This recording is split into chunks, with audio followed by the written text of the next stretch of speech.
Okay, we're on. Okay. Right as I took my glasses off. Let me put them back on so I can see. There we go. Take your time. We'll give people a couple of minutes to jump on here before we get started. So you have been chatting up a storm, talking to all kinds of wonderful people. I'm so impressed with your dedication.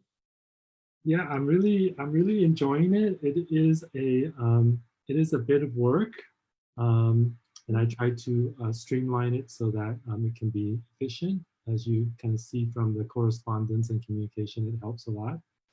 And I think I'm grateful for people who are happy to come on and share what's going on with them and this variety of topics, from, I always lean a little bit on the real estate side if I have, people who want to come up and talk about real estate in different areas, parts of the country, in resort areas that people like to go to, offer some information. Of course, Laguna Beach is a resort, you know, area, and so we always love to talk about Laguna Beach. And then otherwise, anything community related, anything inspirational, health, wisdom, a little bit of entrepreneurial stuff, so that covers a lot. Yeah, it sure does. I feel like you are leaving no stones unturned, and I've been so captivated by every topic that you've brought to us. So thank you. Yeah, thank you for coming on. I love having you on.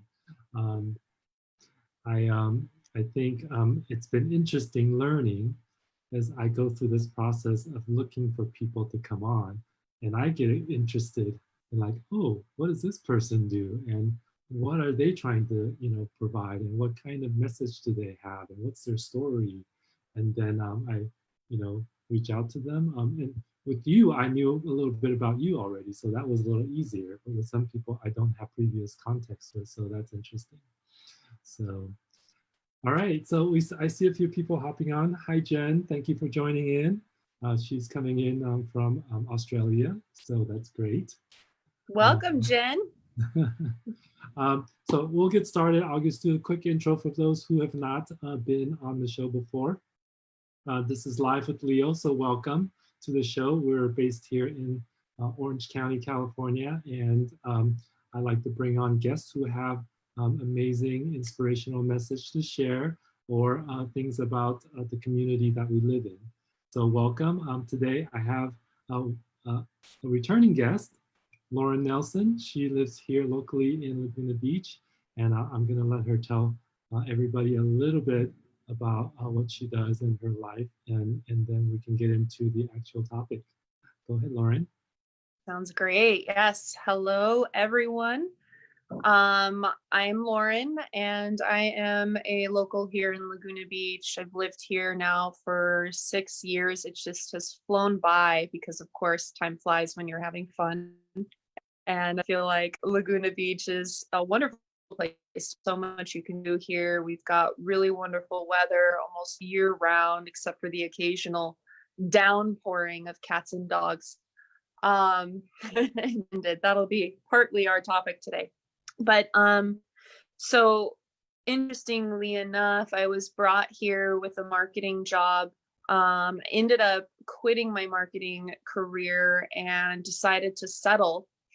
And because I was so awestruck by the yoga community in Laguna and also the neighboring cities, and the instructors that I was so profoundly moved by, I decided that I wanted to go that route. So I became a yoga instructor, and I now am here full time teaching yoga full time.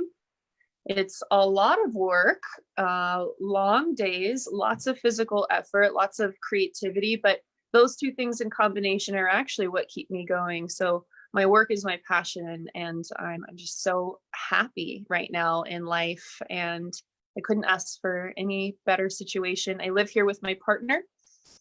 He is like an art guru. He's a wonderful artist, but he also collects art, and so you can see behind me wall filled with really wonderful artists. I'd be happy to go over them with you. I think last time you wanted to know what they all were, and I forgot to tell you. So at some point today, if you'd like, I can give you a little tour. So we're a very happy family. We've got a dog named Luna. She is a malinois, and she's a handful. And I think that might be something that we talk about today. So looking forward to it. Yeah, so first of all, thank you for that great introduction. I just love what you do, and you've got some great things that are happening, and more exposure for you to do more work. We did want to talk about the art before. I'm always curious about that. We had an artist on here, I think it was about a week and a half ago, and she showed us all her art and how it was done and everything like that. But we may or may not have time for that, but you could give a little brief thing maybe just before we go. But today, the reason I brought you here today is because I am in the process of looking for a new dog. And I know this is a shock for many of you because you know how busy I usually am. And but since my last dog over about 3.5 years ago, I always thought that, hey, when I'm ready, I want to, find another dog. And so I had been talking with a friend of mine, and she says, yeah, this would be a good time for you. And so I thought, well, it probably is. So I started looking, and my previous dog was a German Shepherd, and he was probably the best dog that I could have ever had. I've had dogs growing up in the family, and he was the smartest, most caring, most protective, and the most wanting to please dog that I ever had. I mean, he would like lay down his life for me practically if I asked him to. He just did every single thing that I asked him to do, and he was picked up from a rescue.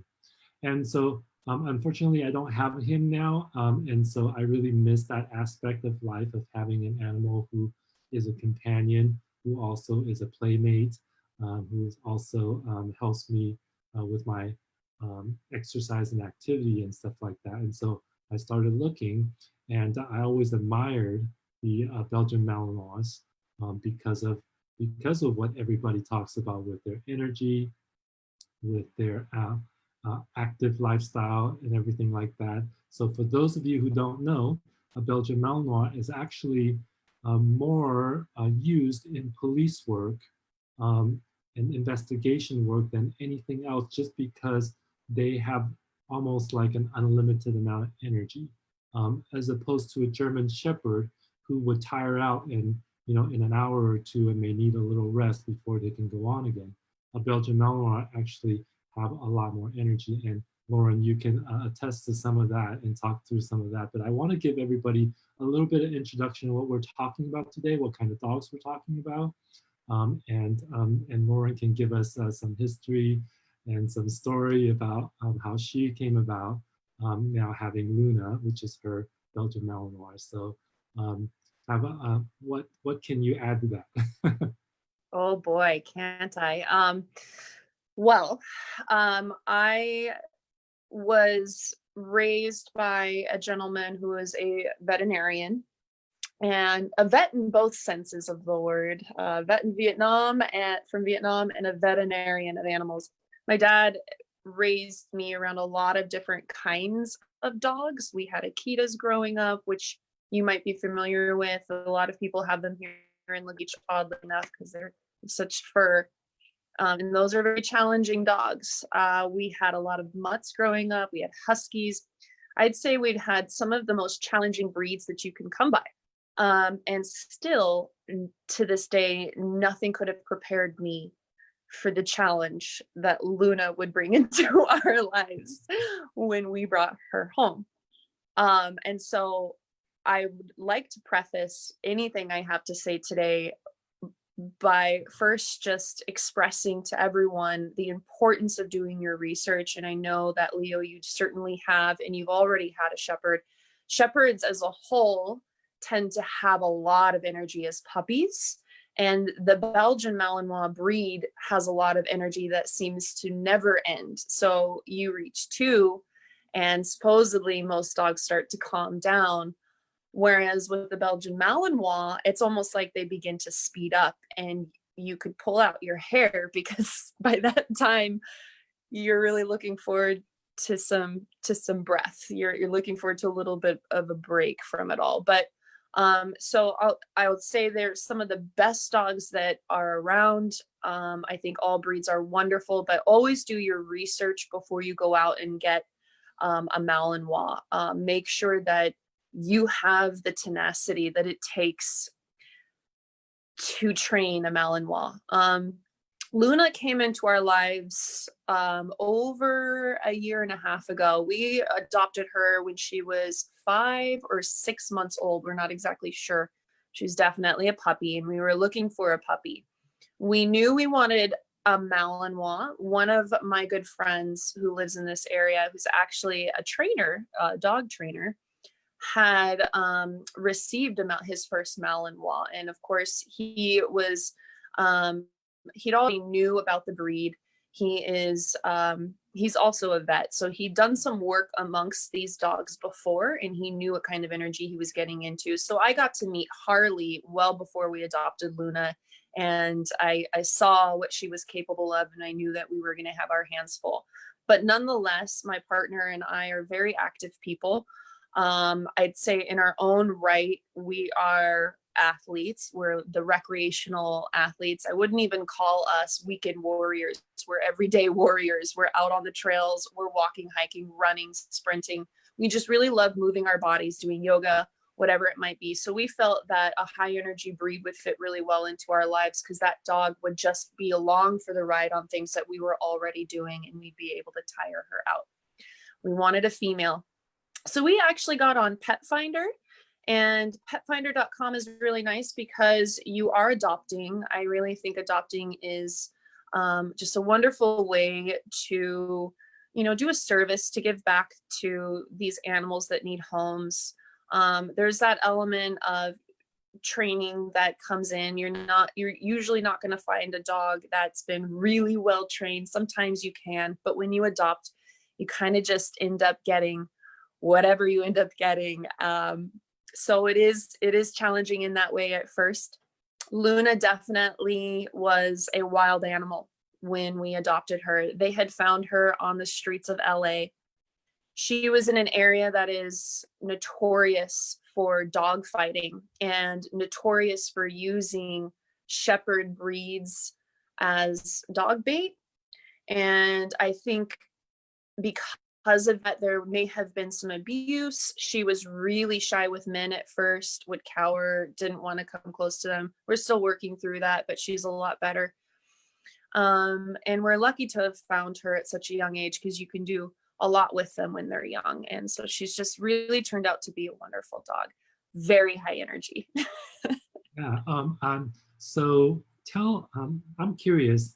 So obviously you found Luna on Pet Finder, which I'm browsing through as well. I'm browsing through several sites are actually, and having semi-success at the moment, but I think it's just a matter of time. But so you knew a little bit about the breed. You found Luna on Pet Finder. You contacted them, and was it tough adopting her at all, or was just a matter of application and they were meeting and ready to go? Well, for me and my partner, there was a little bit of, my partner was resistant, and I was like so ready, because I've always had a dog growing up. It's been about 5 years of not having a dog in my life, which is the longest amount of time I've not had that companionship. So I felt there was this piece missing to my life. I knew that once we got up there and he got in front of her, got to touch her and hold her, that it would be love at first sight. So my job was get him in front of the dog. Managed to make that happen. And I could just see, you could see when love fills someone's face and that vibration takes over them. And I knew we had a chance at bringing her home that day. She was as crazy as you can imagine. We met with these people at a horse stable, and they were off leash. And I remember for like the first half hour, we were just trying to chase her down and grab hold of her and just see her a little bit closer because she just was running, running, running. What ended up happening was this really wonderful woman who searches for shepherd breeds that are in need of care, fosters them out. She's sort of like the middleman. So she'll go to like different shelters and say, like, instead of having this dog behind in this kennel, let's get it into a home, get it, as a puppy or whatever it might be, start training. And that way we can find it a home faster. So she had done that with Luna. And so I thought it was going to be really simple. We went up there, but it was like that foster family wasn't sure they wanted to let her go, but they didn't have enough room for her. So that was a challenge. I think you always run into that when you have a foster family that's attached, which is wonderful. It looks to be in good homes. In addition to that, we had to go back to the shelter and they had to sign her away. So we kind of played this like game of moving all around LA to make it happen. They weren't going to send her home with us that day, and I had to convince them that we were 1%. We sent pictures of our house and our yard, that we had everything she would need. And about 5 hours later, we made it happen.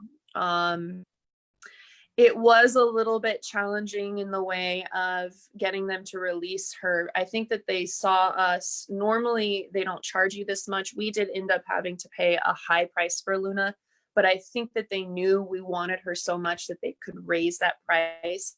We went up there thinking it would be about $300 to support the shelter, and walked away having paid $700. And so, but you know what, we were really happy, and the rest is history. So that was our story in getting Luna home. And I'm really grateful that they dig into your lifestyle before they release the animal, because you hear stories about people adopting and then it doesn't work out and this dog again is left homeless. So yeah, I think that most people, they try to do their best job as much as possible to vet the potential owners and things like that. And to be honest, I'm glad you brought up about your experience of actually getting the adoption, because I feel like some people, it just depends, because there isn't no like baseline, but sometimes they're giving you all of these like hurdles and everything to go through, and then they're too relaxed on others, where, so I wish it was a better standard, that everybody can so that you're not chasing around all over the place, spending so much extra money, and then other people are getting dogs like, oh yeah, you seem fine, and then like, so there's just a imbalances depending on like who you happen to talk to, right? So I've experienced a little bit of that, just like you don't know what you're going to be hit with, and what kind of requirements they're going to want from you, right? But I'm more interested in, so you see Luna, you see her running around like, at a horse stable kind of a situation. There's high energy and everything like that. You still wanted her. You did all the things that you needed to get her. So what's the experience like? One, like you said, well, we did not expect, all the energy and attention that she needs just because of all the energy that she has. So tell me the experience, like your firsthand experience, like right after the adoption, like maybe like the first couple of weeks, what you discovered and what kinds of things that you had gone through. well, when you're looking at getting a Belgian Malinois because you're captivated by what the breed can do, you might be hopping on YouTube and searching Belgian Malinois, and you're seeing all these incredible super dog-like things. They jump up trees and they do backflips and like they fly through hoops, and it's like, wow, I want a dog that does all of that. And then you stumble across a video and people are saying, look, just stop before you get one, and here's why. And maybe you see this dog running laps around their person, and the person is just like sitting there like, this is what a Belgian Malinois does. They do not stop. They might for 5 minutes and they ujjayi breathe and they sleep and then they're up and they're doing it again. And so you kind of have some preparedness going in, but then you bring the dog home and you quickly realize that life as you knew it has changed indefinitely. Luna was not leash trained. So I think as far as challenge in the altercation or in this switch from dog free to suddenly we have our hands full, we've got 10 dogs in one, was pretty dramatic. We would put her on the leash and she'd be at the end of it pulling and just going in all directions, and she didn't understand she was choking herself. So it was really hard for me because even though I've had huskies and I've trained Akitas and I've had some of the most challenging dogs you can have in terms of disposition, aggression, and things of that nature, and I've trained dogs my entire life, I didn't realize just the kind of tenacity a Malinois had until Luna. And so, trying to figure out, like, should I put a halter on her, and how do I navigate these things I've never experienced before, because she was a wild animal. She didn't listen, none of that. It took about, I would say, at least 2 to 3 months before she was really like, okay, this is my family. And once she settled in and started to hear our voices and, through the repetition of commands, she started getting it. And then it was on. Like, she was like, I am ready and I love training and I have confidence now and you're my family. And she went from being this crazy, wild Tasmanian devil to the best dog we could have ever have asked for. So if you're getting a Malinois, like, stick with them, because it might seem impossible at first, but they will get it. And that just goes with all dogs. They will eventually catch on because they want nothing more to be with their pack. And you just have to remember, you're their pack and they are pack animals and they share love just like people do. And just stay consistent with them because it'll be so worth it. It's just been wonderful ever since. So. Wow, I think that's so fascinating to hear, because here she had kind of been running free for the most part, and not kind of been, for lack of better words, domesticated, meaning domesticated having a leash when you walk, domesticated meaning having a smaller space and waiting until they're ready for action, or they're humans ready for action. And so you took on the training, and so you stuck with it.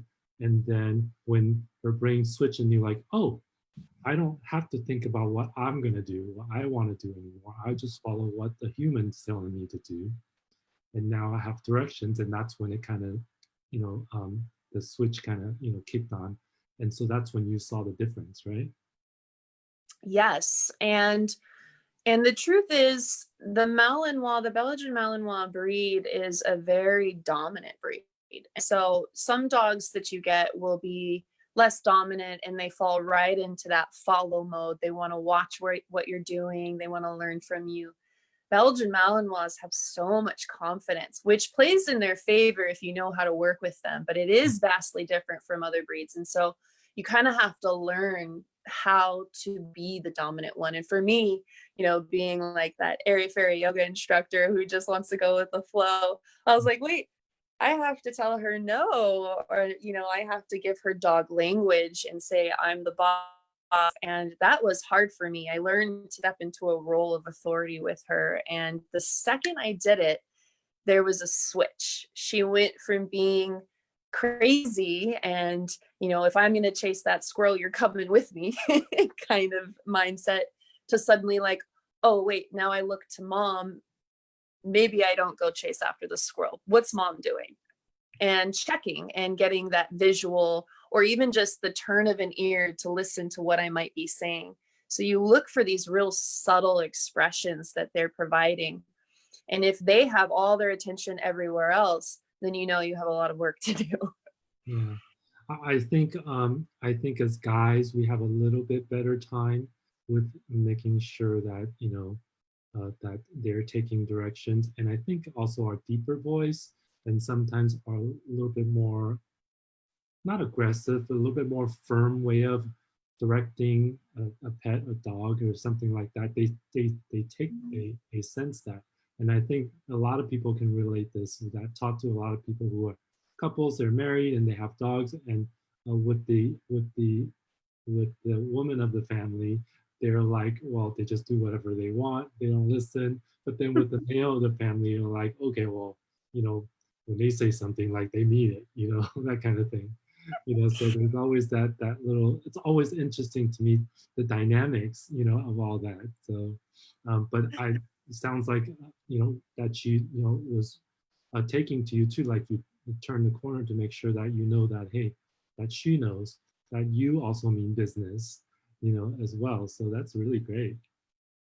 Yeah, and there's a need for that. It's the responsible thing to do when, and I'm just going to put it out there, if you have a lethal weapon at the end of your leash, and the truth is these dogs are. So you want to make sure that your dog's not going to run out, and Luna is a culprit of this, bite a skateboarder's wheels, because that could send them flying. She wants everything to stop because she has that herding instinct. And so when I say lethal weapon, it's all in fun and play. Like, she certainly wants to stop all bicyclists and she wants to stop all skateboarders. And it's just that prey drive. And so you have to be the one in charge. And that's the truth to having these dogs. There's a reason the police like to use them for tactical force. And so that prey drive is very, very much real. Yeah. And I think if we're our owners like you, if we can get control of the dog, then we can tell them like what's okay and what's not, right? Just like you said. So I'm curious, and I'm sure a lot of people want to know, what's a daily life or a weekly schedule life like with Luna, for you guys, that you guys been able to keep on a uh, kind of like a managed thing, manage energy and manage obedience and training, and keeping alert, and I know they like to be stimulated, and all that kind of stuff. So how are you guys? What are you guys doing on a regular basis? How much sleep is the dog getting? Just because the energy factor, and how are you guys scheduling that out? I'm just curious what your regular schedule is like. This is such a wonderful question, and I'm really glad you asked. I could take you through a day, because what we try to do is keep it consistent, and Luna likes consistency. She's kind of like, she's got some military in her. She wakes up at the same minute every single day, and it's like I get a nose in my face, and it's cold and it's wet, and it's, come on, mom, let's get up, we've got to walk. So yeah, the consistency in between two people, it definitely makes it a little easier. So I feel really fortunate in that regard. Although if it was just me, for instance, I think you can still make it happen. But the dogs, they know, when 9 o'clock comes, they're going for a walk. So it works really well. So I wake up early in the morning. I always have to get my coffee down. Luna eats her food. We go for our short stroll just to get her out of the house, just to get some of that energy burnt off, because she's been sleeping a full night. Sometimes she doesn't like getting out of bed first thing. It's kind of funny. If we have a really big day of fun, Luna will sleep in. She loves to sleep, and you can see why with the amount of energy she has, but they definitely have this other side to them. They become just big teddy bears that want to be so loved, and it's night and day from this extreme of this animal that like wants to chase and play with and can't settle down in your arms for 2 seconds, and then suddenly at night it's like you could hold them, they turn into rag dolls. They're slobbering, they're just out cold. And I love that side of her. It's nice that we get to see both. Go for a walk. I'm usually teaching yoga pretty much first thing. And Neil, my partner, he runs a lot of errands throughout the day. We have kind of odd hours in terms of our work because both of us are entrepreneurs. And so that really works in our favor because usually one of us is home. And we're always playing with her. Tug of war toys are so important, especially with the Belgian Malinois, because they love to play a ball, a tug of war, anything throughout the day, randomly, whenever you can. Lots of rewards, constant training. I don't think her training ever ends. I'm usually doing small training sessions inside the house midday, and then going to the dog park to run off some of that energy, throwing the ball. Teaching her how to play fetch was essential. She didn't know what a ball was when we adopted her. She picked it up like that. She was like, oh, this is the best thing ever. You throw it, I catch it, I bring it back. So she shows off an awful lot. People at the dog park, all the local parks know who she is because she likes to jump in the air. She's the fastest dog there. She's highly competitive and you can't miss her. So we're always running. And then after she has some of that energy out of her, we'll do a walk training session where she's heeling next to my side. We're stopping, lots of eye contact.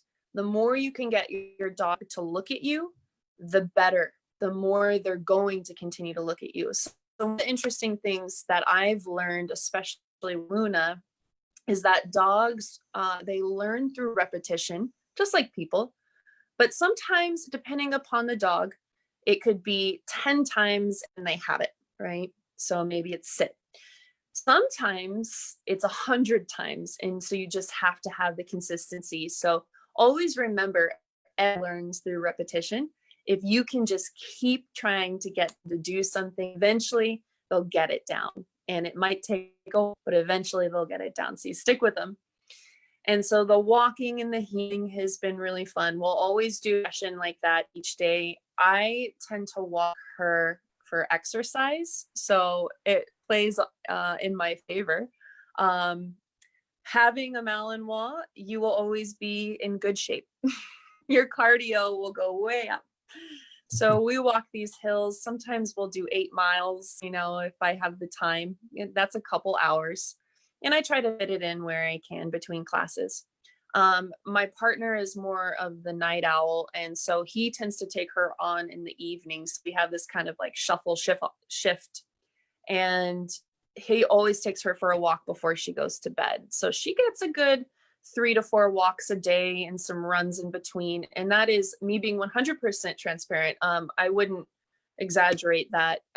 She needs constant attention and activity. If you have a backyard, that definitely helps. And we do. She loves to dig. So if you have a backyard and a garden full of beautiful flowers, you might lose some of them.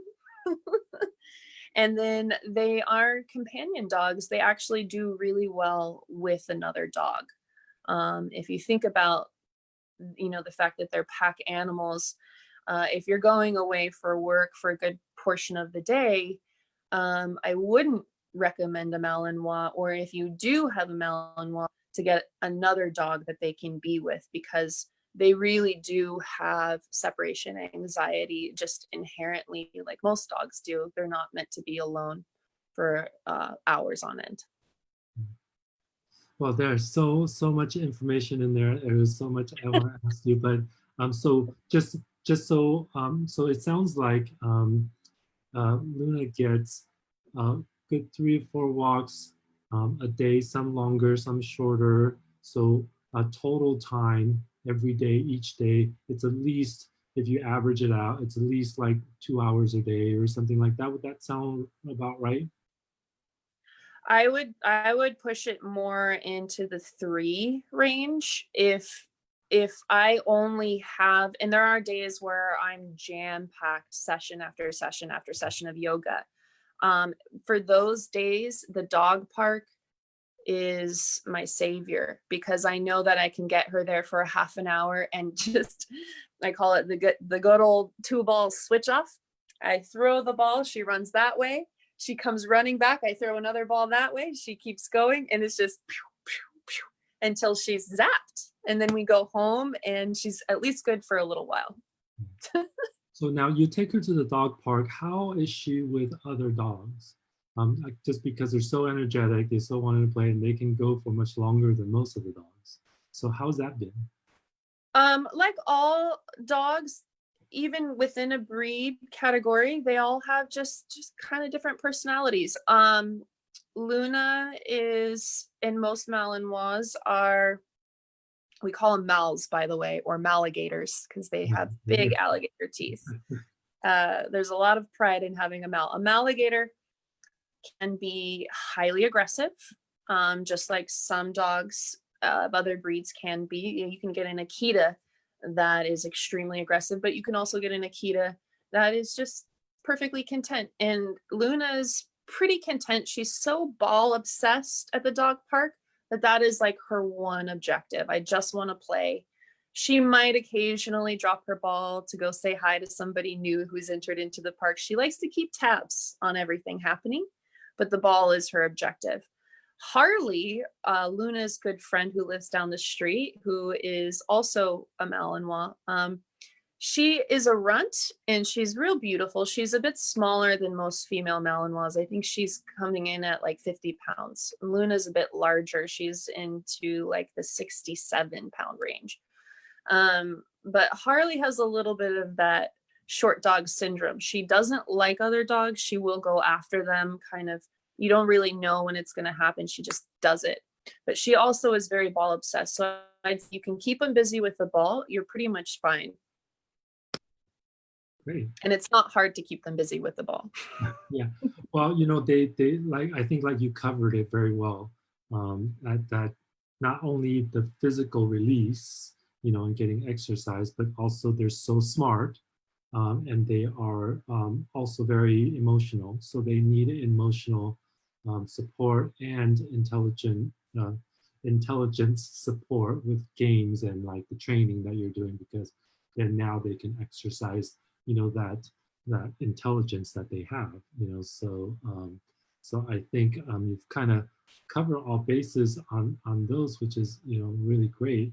Now I don't know if you know anything about this, but in some of my research, there's I guess a regular European Belgian Malinois, and then there is a show line Belgian Malinois, which is more for show rather than for work. And so there's slight differences between them. Did you run across that when you were researching Malinois? I know that there are different varieties. I would have to dig a little bit deeper into that realmings. I know that there is, like, for instance, the Grenindel Malinois. There is like a curly-haired Malinois. They all have just slightly different disposition as a whole. And then there's the Belgian Malinois. So is it, I guess my question for you is it specific to the Belgian Malinois that there's a separation there? Yeah, it's a specific Belgian Malinois, and they were slightly different only because they were bred for more for show, and so they're toned down a little bit, is what I was told. And I think the show line is, you can see the coloration is more that fawn color with the black mask.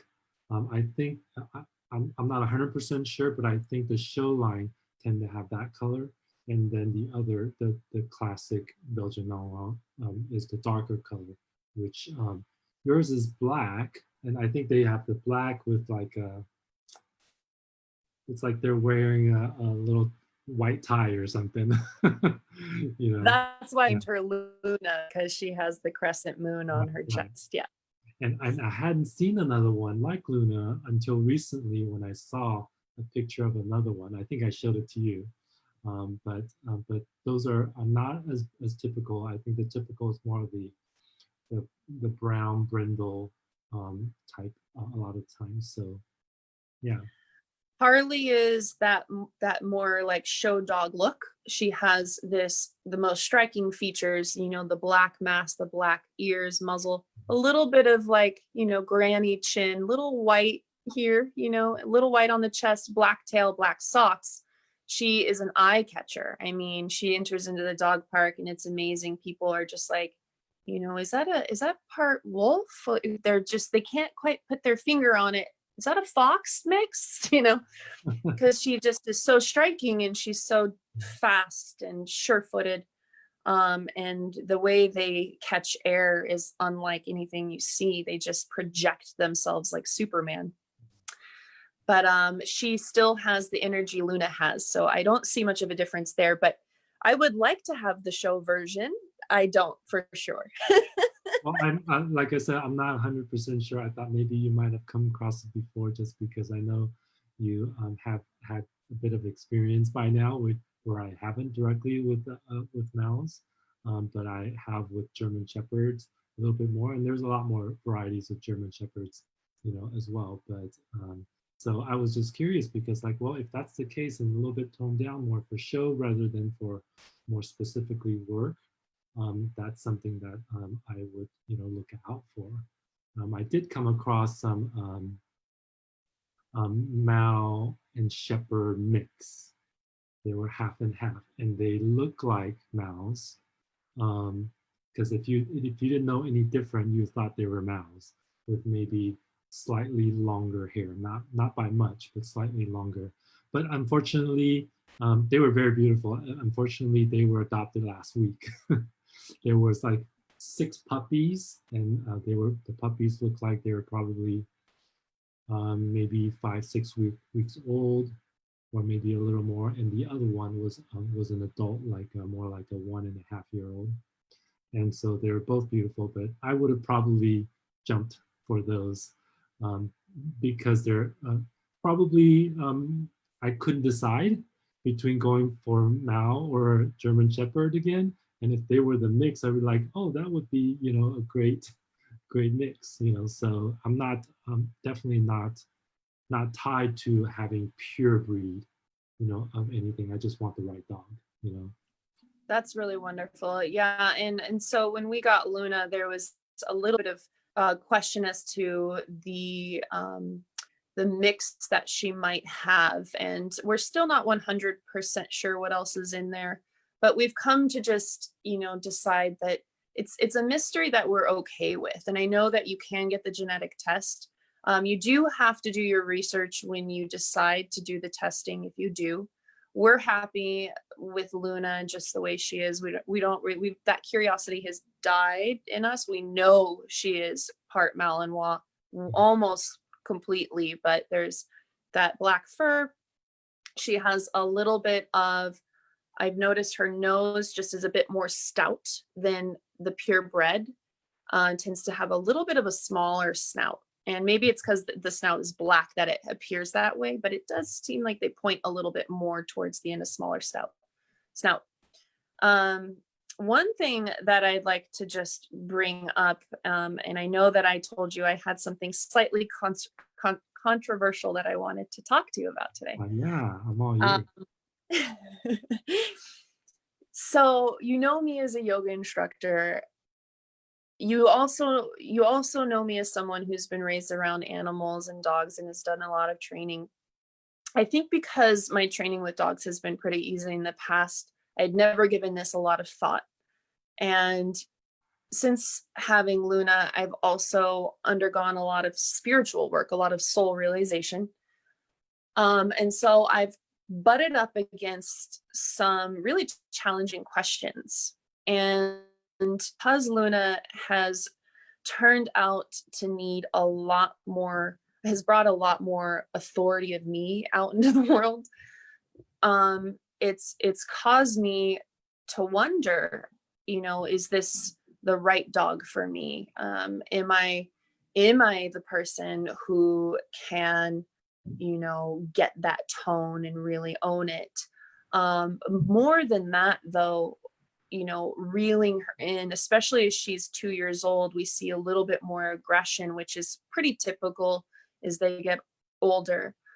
Their hormones change. They're kind of like, you know, they're hormonal teenagers. They're a little bit cranky. They don't like other dogs as much anymore. They don't want to play with everybody. That's normal.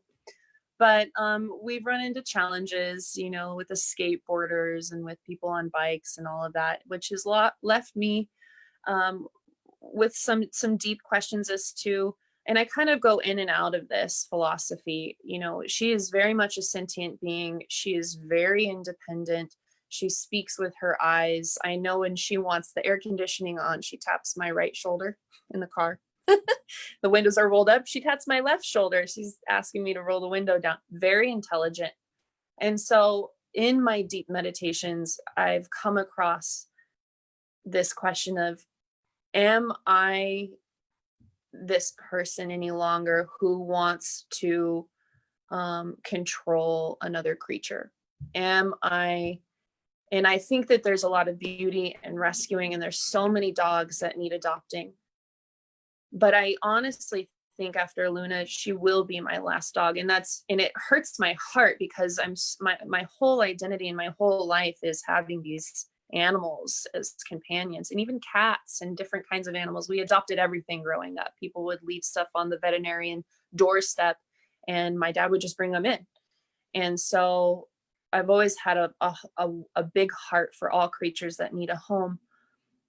But I began to think, I'm not sure what's right or wrong anymore. If having a dog and forcing it to be, you know, tame is for me. And it's just a question that I would pose to all people, like really think it through, especially with the malinois, because you are going to be forced to step into that role of it could be challenging. It could be very challenging to the point where you might have an aggressive dog that could bite people. And if that happens, you're going to have to take measures to make sure people are safe and the dog, because if the dog bites someone, they'll put the dog down, right? And you don't want that to happen. And so you really want to just take a step back and make sure you're prepared just in case. And can you be that role in the dog's life as the authoritative one who is willing to take measures which you might not like? And one of the things I'd like to bring up today are prong collars. You know, that's a big step in that authoritative role. But if you have a dog that is pulling and wearing fur off its neck and pulling in the harness and wearing fur off of its chest, you don't have an option. And so that's where it's been really challenging for me. Like, how far can you take it and still be comfortable? Because you have a responsibility to control an animal if you have that animal. And it's caused me to philosophize over whether or not trying to control an animal at all is something that's right for me. And that's all I wanted to bring up today. And I know it is a tough subject. It kind of makes people go like this, ooh, you know, it's uncomfortable. Yeah, well, and you said it perfectly. I mean, it's not for everyone, and we all have to make certain judgments about what is right for each one of us and what is wrong. And I think most everybody don't think about what you're talking about. They don't think deeply about what they're actually doing. They just think that, oh, it's normal. We just have a dog and this is what they do. We keep them around the house. And I think more education so that people can, choose wisely and be conscious of like what's actually happening, the food that they eat, the kind of exercise they should require, but then don't get. And then they wonder why their dog is not, behaving the way they would like them to be. It's not necessarily our place. This is just my own philosophy. It's not always our place to be forcing these animals the way they were born to be, to be something else. And I don't believe that for the most part, dogs are not were not made to be in a house all the time. They're animals. They need nature. They need walks. And I don't always agree with a lot of people who are medicating their dogs, and because, oh, they're too hyper, so we have to give them, medication and give them CBD and all that kind of stuff. and I don't always agree with all that stuff. You know, I'm more of a laid back guy. I like things to be natural. I love nature. I love, you know, leaving things as they are and let nature do its own thing. But as human beings, we have come to this place where we think we can control everything. You know, we think we can manipulate everything to our will and what we think should be. And if we want to live in an apartment building of, you know, 500 square feet and have a dog, well, that's you know what I want to do and what we can do. You know, so I don't. There's a lot in there, and there's a big spectrum of issues. Definitely, you know, for that. But I think to your point, though, my thought is the purest, more the purest approach about like, hey, you know, pets like these, you know, may not naturally should be the way that we need them to be, need to treat them, and and maybe it's not our place in a certain degree. They shouldn't even maybe, you know, be in a city. They're pack animals, and they need the space. They need their rituals, how they were made to be, and maybe they're better off being nature to be some point. And I know that they have a symbiotic relationship with us to some degree. Sometimes we push that way too far for some owners, and sometimes, you know, they're not safe if we don't, you know, draw some boundaries just because of the societies we've made, right? So I agree with some of the deep down philosophies, but I also know that, hey, we all have to, at the end of the day, we all have to choose for ourselves, right? And I'm so I'm blown away by a lot of the deep thoughts that you've had, and you know, just having Luna around and thinking about this whole thing, because it is a very, you know, a big thing that people don't really give second thoughts about, you know, and so it needs to be aired out. It needs to be talked about, you know, and I appreciate that you can come on here and talk about what your thoughts are and what you think is right or wrong, not necessarily for everybody else, but for yourself, right? Yeah, and I love what you said about, you know, we all have to decide for ourselves. And so that's why, and I always question everything. I know we kind of discussed this a while back on like a message thread, I think, but question everything, even when you think you know the answer, you know, question that answer. You know, always question everything. So I do go back and forth because there's these days where she looks at me and I feel that lineage of human animal connection. And how long dogs have been with humans, I don't even know. I mean, it's several hundreds of years at least. And they have been bred through generations to look at our faces and learn, you know, this is what my owner's feeling based on what's showing up. And I see that in her. She's always checking my face. How is mom feeling right now? Like, is this a good time to play? Oh, it's not. I'm going to go crawl under the bed. I'm not sure what's wrong, you know?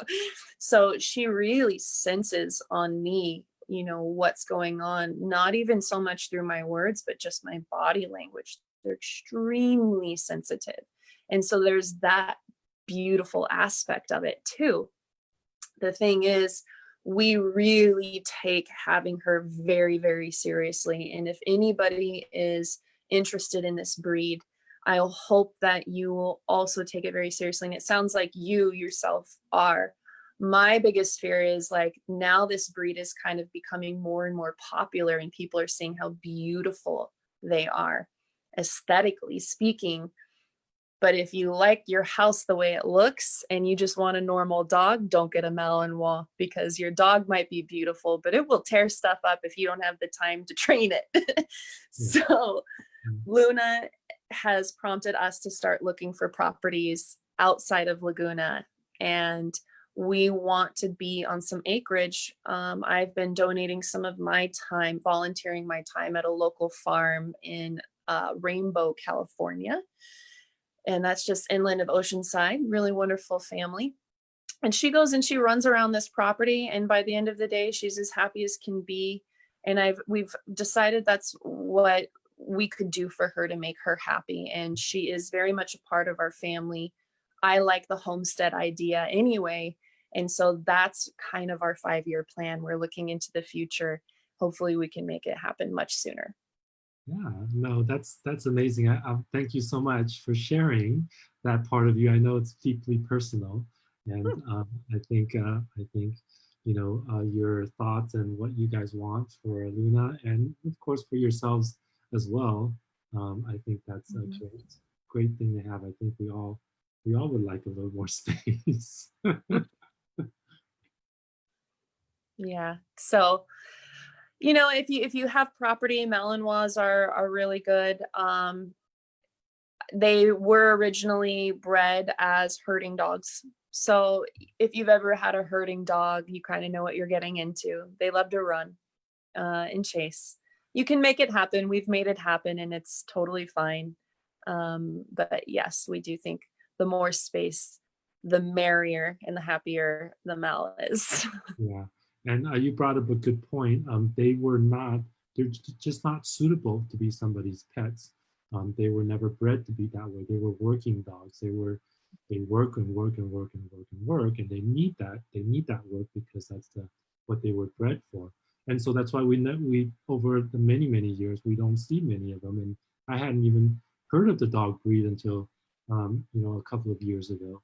And so now when I look up and do a search, we see more of it, but it's still not like household name as far as a dog breed is concerned. I feel the same way you do, that they just weren't not meant for that, and that's why they weren't considered as a home pet until more recently now, where people are taking it on. It's kind of like a challenge, like, oh yeah, I can do it, so I don't know. We'll see. I'm all of these things are great things to talk about.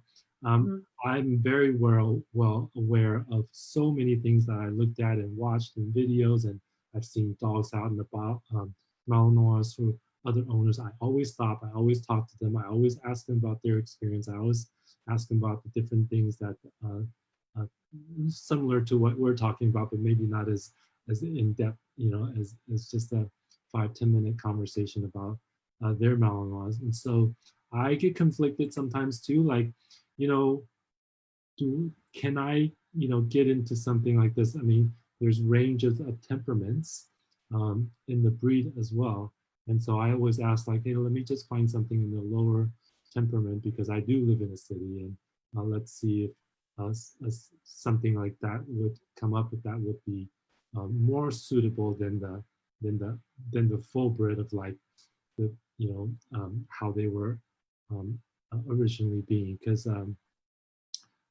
that's why I asked earlier about the show line versus the regular Belgian Malinois. And so it's a jury's a little bit out. I'm not stuck, with just having a Malinois.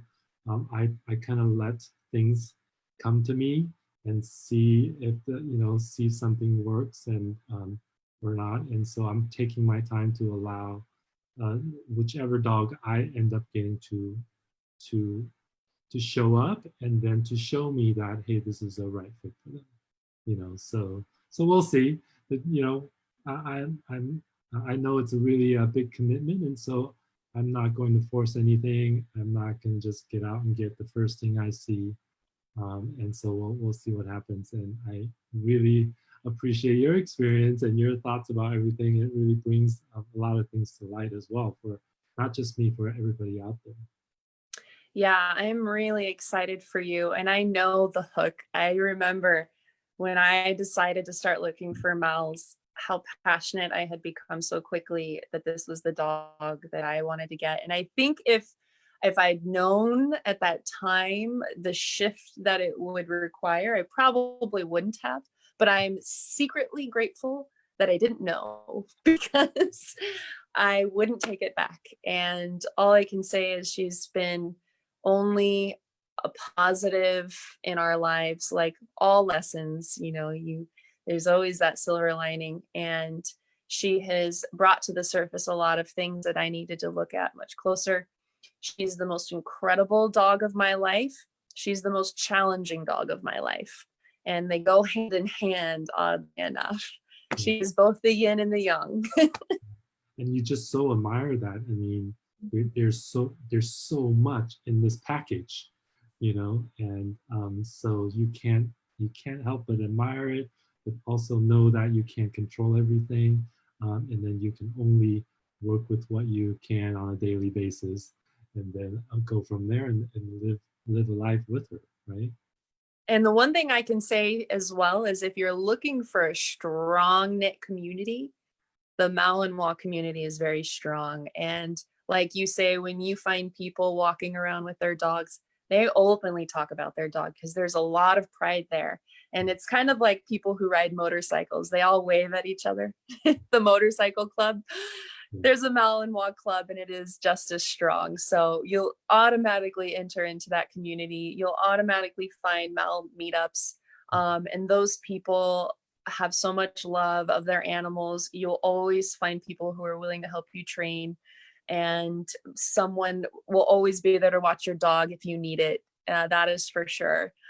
So the community is strong. So that is going for you if you'd like to make it happen. Yeah, well, I'm looking, so we'll see. And I always believe in, you know, karma, and the things that is gonna find me is supposed to find me, that it will. And so I already have support, people like you and my other friends who say, oh my God, you know, do you want me to go with you, and things like that. So I'm grateful for people, you know, in my life that are going to be around to support me and whichever dog that ends up, you know, being with me. So we'll see. Well, regardless of the dog that you end up with, I'm sure Luna would love to meet he or she someday. So you automatically have a play date lined up whenever you want it. Oh my gosh, that I can't wait. I can't Yeah, Luna likes to jump around dogs, so you get to see a lot of this. Something to look forward to. Well, thank you so much, Lauren. You're just always a wealth of knowledge and insight, and I really appreciate you. Appreciate your time coming on and helping me with my journey a little bit here, and sharing some of your stories. Now, I know you have a quote for us, you know, so take it away. Yeah, I just pulled it up. So the quote that I would like to share with everybody today, I felt like this was just a really positive way to end everything. Here it goes. I think dogs are the most amazing creatures. They give us unconditional love. For me, they are the role model for being alive.